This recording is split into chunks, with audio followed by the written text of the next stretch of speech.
सारे मरे सा नी सा।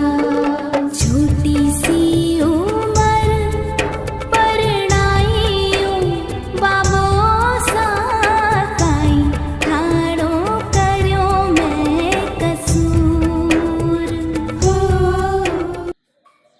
कबीरा सोही पीर है जो जाने पर पीर। कबीरा सोही पीर है जो जाने पर पीर। जो पर पीर न जान ही सो पीर काफिर। गुड मॉर्निंग ऑल फ्रेंड्स, रेवा राजस्थानी चैनल में आप सभी का स्वागत है। तो दोस्तों, हिंदी व्याकरण में आज का हमारा बिंदु है अलंकार, यानी कि दूसरा अलंकार यमक अलंकार। तो देखिए परिभाषा और उदाहरण।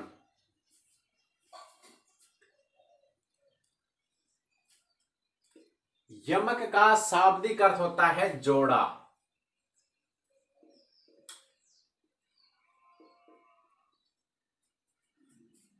जोड़ा होता है दो शब्दों का और दोनों शब्दों का अर्थ भिन्न भिन्न हो। देखिए परिभाषा, जब काव्य में एक या एक से अधिक शब्दों की आवर्ती, एक शब्द की आवर्ती यानी कि एक शब्द दो बार आए या एक से अधिक शब्दों की आवर्ती हो, प्रत्येक बार उसका अर्थ भिन्न हो, उसे यमक अलंकार कहते हैं। जब काव्य पंक्ति में एक शब्द दो बार आए या एक से अधिक शब्द दो या दो से अधिक बार आए, लेकिन प्रत्येक बार उस शब्द का अर्थ दूसरे शब्द के अर्थ से भिन्न हो, वहां पर यमक अलंकार होता है। यमक अलंकार होता है, इसके दो भेद होते हैं। एक होता है अभंग यमक और दूसरा होता है सभंग यमक। अभंग यमक में शब्द को तोड़कर अर्थ प्राप्त नहीं करना होता। जैसा काव्य पंक्ति में शब्द प्रयुक्त है उसी के आधार पर उसका अर्थ लिया जाता है। और सभंग का अर्थ होगा भंग सहित या भंग करके या शब्द के टुकड़े करके उसका अर्थ लिया जाए, वहां पर सभंग यमक अलंकार होता है। देखिए उदाहरण,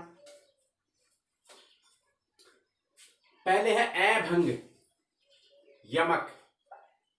भजन कहो ताते भजो, भजो न एको बार। दूर भजन जाते कयो, सोते भजो गंवार। देखिए इसमें भजन और भजन शब्द दो बार आया है।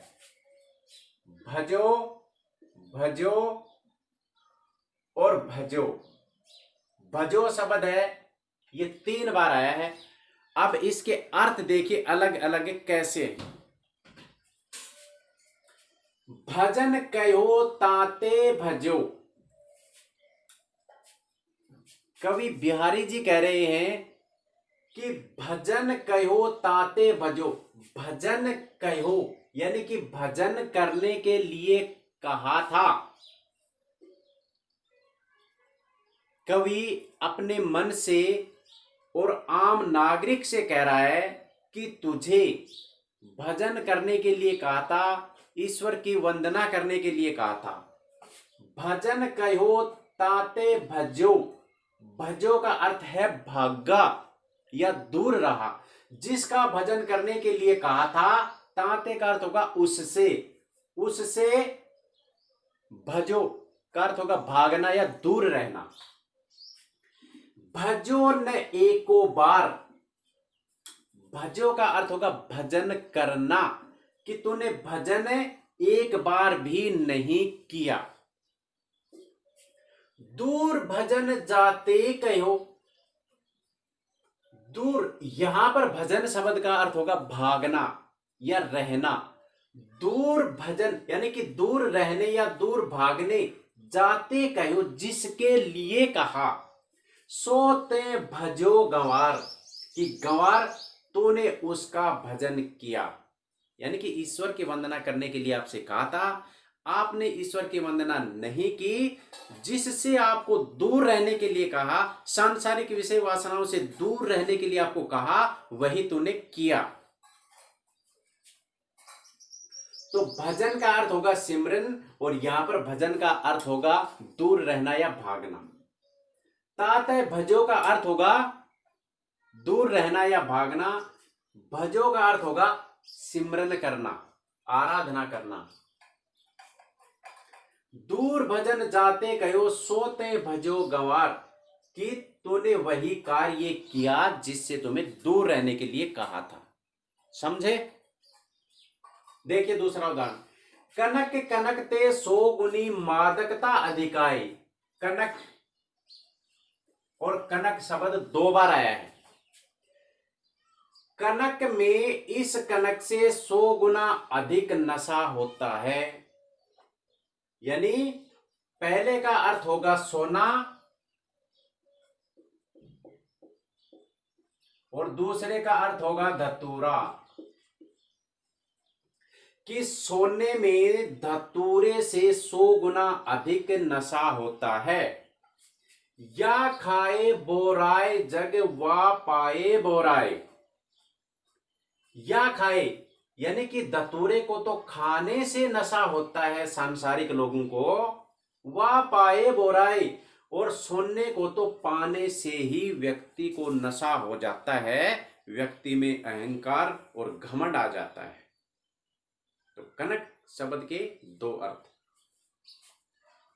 कबीरा सोई पीर है जो जाने पर पीर। पीर शब्द 2 बार आया है, दोनों बार इसका अर्थ देखिए भिन्न है। कबीरा सो ही पीर है, पीर का अर्थ होगा यहां पर पीड़ा दूर करने वाला, या संत महात्मा सज्जन कह सकते हैं हम, कि कबीरा सो ही पीर है, कि वही पीर है जो जाने पर पीर। जो यहां पर पीर का अर्थ होगा पीड़ा, कष्ट, दुख, दर्द। कबीर कहते हैं कि वही व्यक्ति, संत, पीर का अर्थ वैसे देवता भी होता है, कि वही व्यक्ति देवता के समान है जो दूसरों की पीड़ा को जानता है और उनकी पीड़ा को दूर करने में उनकी मदद करता है। अब देखिए सैभंग, तो परवारो उर्वशी सुन राधिके सुजान। कवि कहता है तो परवारो उर्वशी। उर्वशी शब्द का यहां पर अर्थ होगा एक स्वर्ग की अप्सरा जिसका नाम है उर्वशी, कि तुम पर उर्वशी अप्सरा को न्योछावर करते हैं। सुन राधिके सुजान, कि सुनो सुंदर राधिके, तुम पर स्वर्ग की अप्सरा उर्वशी न्योछावर करते हैं। तू मोहन के उर्वशी, मोहन का अर्थ होगा कृष्ण, कि तू श्री कृष्ण के उर्वशी।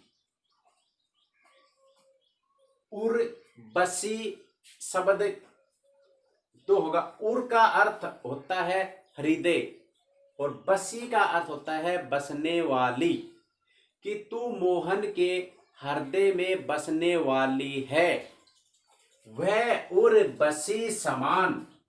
और यहां पर उर्वशी एक गले में धारण करने का आभूषण होता है। उर्वशी यानी कि हृदय के ऊपर धारण किया जाता है वो, तो यह उर्वशी शब्द एक आभूषण के लिए प्रयुक्त हुआ है। तो उर्वशी शब्द 3 बार आया है, इसके अलग अलग अर्थ हैं और तोड़ने पर भी अर्थ प्राप्त होते हैं, इसलिए यहां पर सभंग यमक अलंकार है। पास हीरे हीरे की खान, खोजता कहां और नादान। हीरे और हीरे शब्द 2 बार आया है, लेकिन हीरे और हीरे शब्द के अर्थ अलग अलग होंगे। पहला है पास ही, यानी कि ही का प्रयोग होता है जैसे पास ही। रे, रे ये शब्द है, ये व्यक्ति के लिए संबोधन है जो हीरे की खान को ढूंढ रहा था। उससे कवि क्या कहता है, पास ही यानी कि नजदीक ही, रे हीरे की खान। तो ये हीरा शब्द है, ये हीरे की खान के लिए आया है। और हीरे शब्द जिसका तोड़ के अर्थ प्राप्त किया गया है, पास ही रे व्यक्ति को संबोधित, अरे तू कहां जा रहा है, तो रे शब्द का इस प्रकार से इसने संबोधन किया है। खोजता कहां और नादान, कि नादान तू कहां खोज रहा है, हीरे की खान पास में ही है। तो यमक अलंकार के उदाहरण यही समाप्त होते हैं। मेरा वीडियो अगर आपको अच्छा लगा है, लाइक, सब्सक्राइब और अपने दोस्तों के पास शेयर जरूर करेंगे। जय भीम, जय भारत।